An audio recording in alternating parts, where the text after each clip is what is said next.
Na aula de hoje, vamos continuar falando sobre os métodos de custeio. Na aula passada, nós aprendemos sobre o custeio por absorção. O tema de hoje será custeio variável. O método do custeio variável também é conhecido por método de custeio direto. É um dos métodos de custeio mais conhecidos e utilizados entre as empresas, principalmente para a indústria e o comércio. Os custos variáveis ou custos diretos, como o próprio nome sugere, são aqueles que variam de acordo com o volume de produção e vendas da empresa. Ou seja, quanto maior a quantidade produzida, maiores serão esses custos variáveis e vice-versa. O método do custeio variável é um dos mais utilizados pela sua simplicidade e objetividade, já que nesse método são somente apropriados como os custos de fabricação os custos variáveis, sejam eles custos diretos ou indiretos. Os custos fixos, pelo fato de existirem mesmo que não haja produção, não são considerados como custos de produção, mas sim como despesas, nesse método que a gente está vendo, que é o método do custeio variável.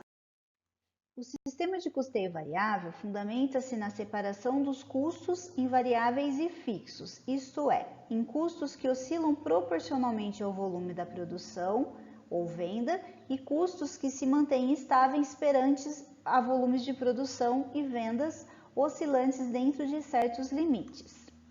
Esse sistema produz informações importantíssimas como a margem de contribuição, também conhecida como contribuição marginal, e proporciona os subsídios necessários para a tomada de decisões nas empresas. Alguns conceitos devem ser citados antes que eu passe um exemplo de cálculo por essa metodologia de custeio variável. O primeiro deles seria o CPV, que é o custo dos produtos vendidos. Esse tipo de classificação dos custos de vendas geralmente está associado às indústrias que fabricam os produtos que vendem. Nesse caso, o custo dos produtos será composto de matérias-primas e insumos utilizados na fabricação. O CMV, custo de mercadorias vendidas. Ele é utilizado no cálculo dos custos de vendas de empresas de comércio ou aquelas que apenas revendem mercadorias. Para as mercadorias vendidas, o custo será o próprio preço de compra do item que será revendido. E temos também o CSV, que é o custo dos serviços vendidos, que tem, como o próprio nome ajuda a explicar, é o custo dos serviços prestados. Também é conhecido como custo dos serviços prestados ou CSP. Geralmente, esse tipo de custeio é utilizado em empresas onde não existe a venda de um produto ou mercadoria, e sim a prestação de um serviço, que pode ser desde horas de uma pessoa, como o caso de uma consultoria, por exemplo, escritório de advocacia, agências de marketing, como o aluguel de uma máquina, equipamento ou até mesmo um recurso computacional pago mensalmente, por exemplo, quando as empresas pagam softwares online. Esse tipo de custo ele é um pouco mais complexo e deve ser calculado geralmente pelo método de custeio por absorção. Agora eu vou passar um exemplo aqui para vocês de como que a gente faz esse cálculo pelo método do custeio variável. Então aqui, vamos imaginar que um determinado mês uma empresa está planejando vender 10.000 unidades de trufas e 10.000 unidades de bombons a R$ 3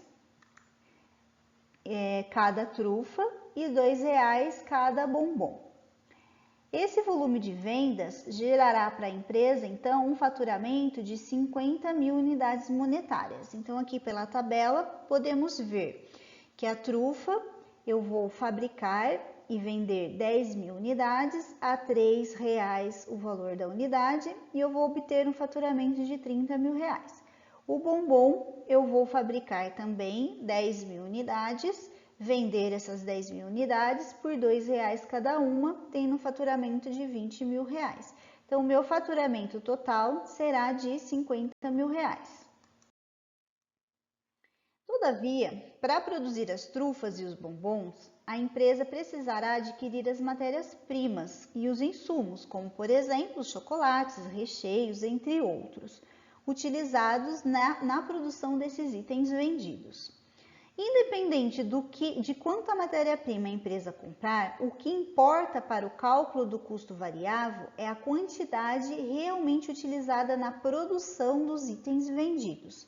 Então, a gente só vai levar em consideração o que foi utilizado na produção dos itens que foram vendidos naquele período de tempo.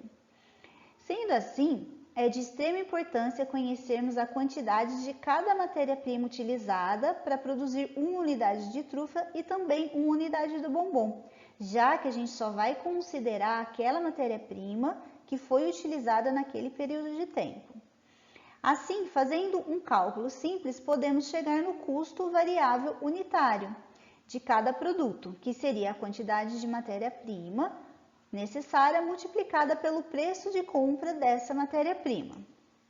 E por fim, multiplicando o custo unitário pela quantidade total do item vendida, teremos o custo variável total, ou o CPV, que é o custo dos produtos vendidos. Por essa tabela, podemos verificar o quanto de cada matéria-prima vai no produto final. Por exemplo, para fazer cada trufa, eu vou utilizar 0,03 kg de chocolate preto, 0,01 kg de creme, 0,02 kg de maracujá. Se eu sei que o quilo do chocolate preto custa R$30 e eu utilizo 0,03 kg, se eu multiplicar 0,03 por 30, eu tenho o custo unitário variável do chocolate preto para cada trufa. A mesma coisa eu vou fazer para o creme, 0,01 vezes R$20. Então, cada trufa eu vou ter um custo de 20 centavos relativo ao creme que eu vou utilizar. E o maracujá eu vou fazer a mesma coisa, 0,02 vezes 5, que vai me dar 10 centavos. Então, o custo unitário de cada trufa será a soma desses três custos aqui, 90 mais 20 mais 10. Então, cada trufa vai me custar R$1,2. Se eu vou produzir e vender 10.000 trufas, o meu custo variável total com as trufas será de R$12.000. A mesma coisa para o bombom. Então, eu sei que em cada bombom eu utilizo 0,02 kg de chocolate branco. Se o quilo custa R$35 e eu multiplicar 0,02 por 35, eu vou ter um custo de 70 centavos em cada bombom relativo ao chocolate branco que eu utilizo. Vou fazer o mesmo cálculo para o chocolate preto e para a avelã. Somando esses três custos aqui, eu tenho que o meu bombom também tem um custo variável de R$1,20. Se eu vou fabricar e vender 10.000 bombons, 10.000 vezes 1,20, eu vou ter um custo variável total de R$20.000. Então, esse era um exemplo do custeio variável e, na sequência, eu vou falar para vocês do custo por atividades. Até mais!